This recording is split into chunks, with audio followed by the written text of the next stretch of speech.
Hello friends, Sunday morning. இன்னைக்கு காலையில் பார்த்தீங்கன்னா எழுந்த உடனே செடிக்கு தண்ணி அடிக்க ஸ்டார்ட் பண்ணிட்டேன். ஏன்னா செடிக்கெல்லாம் ஸ்ப்ரே பண்ணி 2 days ஆகுது. செடியெல்லாம் வாடின போல காஞ்சி இருந்துச்சு. மார்னிங் எழுந்த உடனே இந்த ஒர்க்கை ஸ்டார்ட் பண்ணிட்டேன்.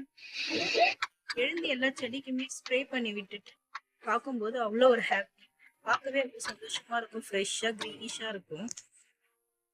செடிக்கு தண்ணி அடிச்ச கையோட ப்ளூடூத் ஸ்பீக்கருக்கு சார்ஜ் போட்டே ரொம்ப நாள் ஆச்சு. அதையுமே எடுத்து சார்ஜ் போட்டுட்டு நெக்ஸ்ட் நேற்று வாங்கிட்டு வந்த சட்டி மண்வானல் சீசனிங் பண்ண ஸ்டார்ட் பண்ணிட்டேன். சீசனிங் பண்றது எப்படின்னு பார்த்தீங்கன்னா ரொம்ப ஈஸி. வாங்கிட்டு வந்த சட்டியும் மண்வானலும் தண்ணியில ஒரு 12 hours இல்லை 6 hours வந்து ஊற வைக்கணும். ஊற வச்சு எடுத்ததுக்கு அப்புறம் பார்த்தீங்கன்னா அரிசி கழுவின தண்ணி இல்லைன்னா சாப்பாடு வடிச்ச தண்ணி, அது ரெண்டுத்துல எது வேணாலும் ஊற்றி ஒரு 3 hours ஊற வைக்கணும்.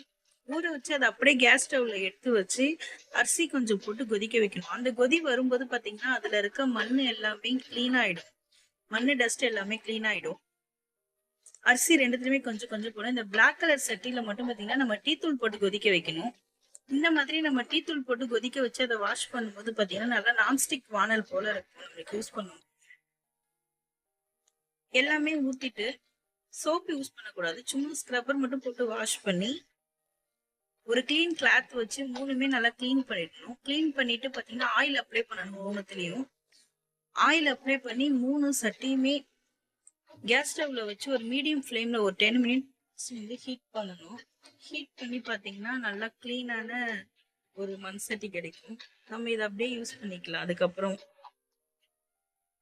ஈவினிங் போல பாத்தீங்கன்னா இந்த ட்ரிப்ளட்ஸ் உடன்பிறப்புகள் அட்டகாசம் தாங்க முடியலங்க. திடீர்னு பார்த்தா 3 பேரும் கட்டி பிடிச்சிப்பாங்க. திடீர்னு பார்த்தீங்கன்னா 3 பேரும் கீழே அடிச்சுன்னு விழுவாங்க. இதே தான் டெய்லியுமே நடக்குது. உங்கள் வீட்டில் இருக்கிற குழந்தைங்க இப்படி தான் பண்ணுவாங்களான்னு சொல்லிட்டு கமெண்ட் பண்ணுங்க. ஈவினிங் போல் பார்த்தீங்கன்னா chicken biryani, chicken gravy, onion raita தான் பண்ணியிருந்தேன்.